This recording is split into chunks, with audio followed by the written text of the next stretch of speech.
S M ಕೃಷ್ಣರವರಿಗೂ ನನಗೂ ಸಂಬಂಧ ತಮಗೂ ಎಲ್ಲ ಗೊತ್ತಿದೆ, ಬೇರೆಯವ್ರಿಗೆಲ್ಲ ಗೊತ್ತಿದೆ.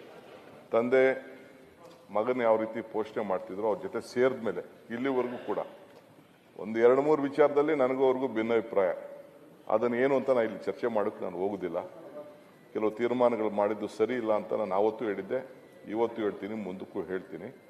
ಆದರೆ ಬೇರೆ ರಾಜಕಾರಣದಲ್ಲಿ ನಾವು ನೋಡಿದ್ದೇವಲ್ಲ, ನಮಗೆ ಇಷ್ಟೋ ರಾಜಕಾರಣದಲ್ಲಿ ನಾವು ಸಾವನ್ನ ನಿಲ್ಲಿಸ್ಲಿಕ್ಕೆ ಸಾಧ್ಯ ಇಲ್ಲ.